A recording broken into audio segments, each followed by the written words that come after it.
جو ایجنسیز کی پرفارمنس کے اوپر دنیا نے مرتب کی ہے، اور 2 رپورٹس ہیں جس کے اوپر ISI کو اس لیے 2 چیزیں ہیں، جس میں ایک تو جو پرفارمنس آپ کہہ رہے ہیں ISI کی مختلف طریقہ کار سے وہ ہے، دوسرا یہ ہے کہ وہ انہوں نے ایک لفظ لکھا ہے، ایک سینٹنس لکھا ہے ان رپورٹ میں کہ بہت کم پیسوں میں، یعنی بہت کم بجٹ میں یہ پاکستان کی انٹیلیجنس ایجنسیاں ہیں یہ آؤٹ آف دی وے کام کرتی ہیں. ان کا بجٹ اتنا ایگزاربیٹنٹ نہیں ہے جتنا CIA کا ہوگا یا موساد کا ہوگا، جو آؤٹ سائڈ آپریشن کے لیے، out of the border operation کے لیے، باہر کے ملکوں میں کام کرنے کے لیے کانٹیکٹ اپنا آپریشن پلان کرتے ہیں، پھر فائلوں کو ضائع کرتے ہیں.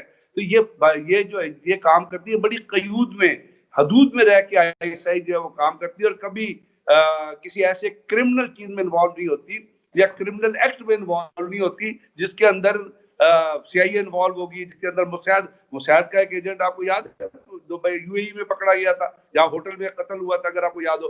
CIA نے کتنے آؤٹ آف امریکہ آپریشن کیے، بلکہ CIA نے جو بلیک سائٹ رکھی ہوئی تھی باہر کے ممالک میں جہاں وہ لوگوں کو ٹارچر کرتے تھے، اور اس کے اوپر ان کے ہاں ہی سے ڈاکومنٹریز بن کے آ گئی کہ خالد شیخ محمد کو 180 دفعہ واٹر بورڈنگ کی گئی، لیکن اس نے اسٹیٹمنٹ وہی تھی جو پہلی دفعہ دی تھی. تو یہ چیزیں ISI نہیں کرتی. دیکھیے عرفان، جو پاکستان کے اندر دہشت گردی ہوئی، جیسے میں نے آپ کا زورانی ایکسچینج جو بنایا تھا، تحریک طالبان پاکستان CIA نے کھڑی کی اور را نے مل کے کھڑی کی. ان کے پاس جو گیجٹری تھی، جو ان کے پاس کمپیوٹرز تھے، جو ان کے پاس گاڑیاں تھی، جو ان کے پاس ٹیکنیکل فیسلٹیز تھی تحریک، وہ آپ امیجن نہیں کر سکتے کہ وہ اس ریموٹ ایریا میں رہتے ہوئے کس نے پرووائڈ کی. ہم نے تو نہیں پرووائڈ کی، میں was director counter terrorism Pakistan, ہم نے تو کچھ نہیں ان کو، ہم تو ان کے خلاف لڑ رہے تھے. ان کو کس نے پرووائڈ کی؟ یہ ایجنسیز تھی جو پرووائڈ کر کے پاکستان میں دہشت گردی کا نیٹ ورک پھیلا رہی تھی. اب آپ کو پتہ ہے افغانستان کے اندر CIA کا ہیڈ کوارٹر CIA تھی، افغانستان کے اندر را تھی، افغانستان کے اندر موساد ہے، افغانستان کے اندر MI6 ہے. یہ موساد کا را کا ایک کمبائنڈ جوائنٹ ہیڈ کوارٹر تھا بدخشاں میں. اس کے اوپر طالبان نے حملہ کیا، 6 اسرائیلی ایجنٹ مارے گئے. وہاں وہ ہیبریو مطلب قرآن شریف کا ترجمہ کرتے تھے، اس میں لوگوں کو ریکروٹ کرتے تھے، وہاں ان کو دہشت گردی کے لیے ٹرین کرتے تھے، پاکستان کے اندر لانچ کرتے تھے. ISI نے سنگل ہینڈڈلی، ایک ایجنسی نے ان 8 ایجنسیوں کا مقابلہ کیا. آپ کو پتا ہے کہ احمد شاہ مسعود سے جب افغانستان کے اندر جنگ ہو رہی تھی، کیا اپنا برٹش ایجنسی ان سے کانٹیکٹ میں نہیں تھی؟ یہ تو کتابوں میں چیزیں لکھی گئی ہیں نا، یہ تو کوئی تیری کی بات نہیں ہے. اب جو افغانستان کے اندر سے دہشت گردی پاکستان میں ایکسپورٹ کی گئی، اور اس کو میں کیا کہوں گا، اجیت کمار ڈیول کی سٹیٹمنٹ اٹھا کے پڑھ لیجئے، جو اس نے را کو آفیسر سے خطاب کرتے ہوئے اس نے کیا کہا تھا. اس نے کہا تھا کہ جی پاکستان کے خلاف جو دہشت گرد لڑ رہے ہیں وہ آئیڈیالوجیکلی موٹیویٹڈ نہیں ہے، وہ مذہبی موٹیویٹڈ نہیں ہے، وہ مرسنریز ہیں. ہم ان کو پیسہ دیں گے، ہم ان کو ڈالر دیں گے، ہم انہیں پاکستان میں لڑوائیں گے. تو وہ انہوں نے کیا. اب پچھلے دنوں جماعت الاحرار کا اور باقی جو دہشت گرد ایجنسیاں ان کا ایک اجلاس نہیں بلایا را نے اور اپنا NDS نے، اور ان کو کہا کہ پاکستان کے خلاف آپریشن اپنے کاروائی. تو ان سب کا مقابلہ کون کر رہا ہے؟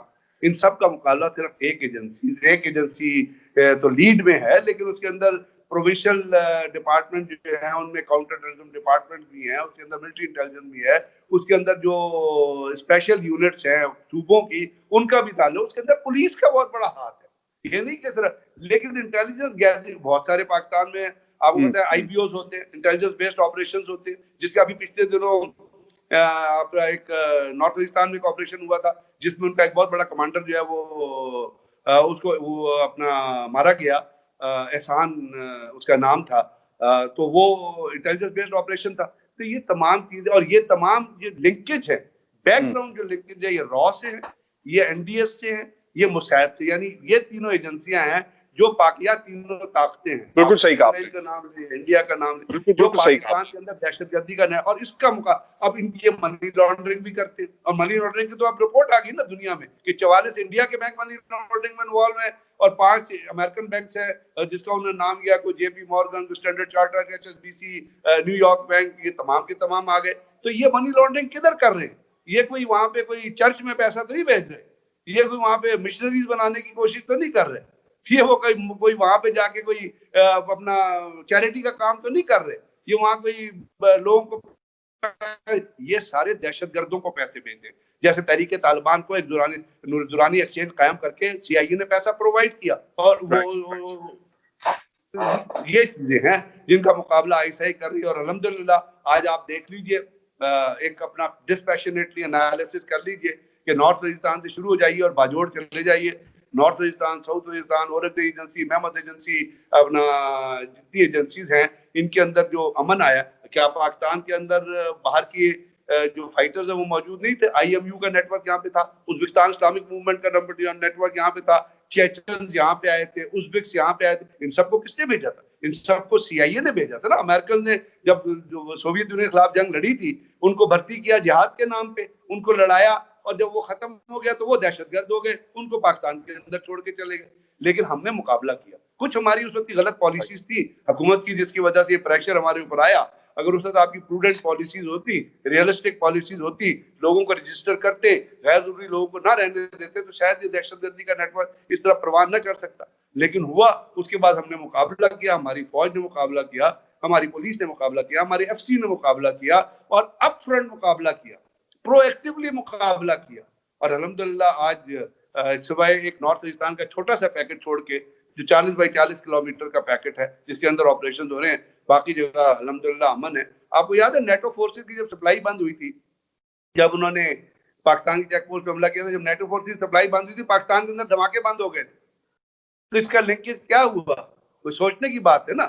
تمام چیزیں بغیر ریزن کے تو نہیں ہوتی. نیٹو سپلائی بند ہوئی، پاکستان میں دھماکے بند ہو گئے، اس لیے کہ وہ جو ان کی سپلائی کی چیزیں تھی اس کے اندر دہشت گردوں کے کو سامان مہیا کیا جاتا تھا، چیزیں آتی تھی اور ان کو فیسیلیٹیٹ. جب یہاں پہ وہ ریمنڈ ڈیوس پکڑا گیا تھا، اس کے کیمرے سے کیا چیزیں نکلی تھی؟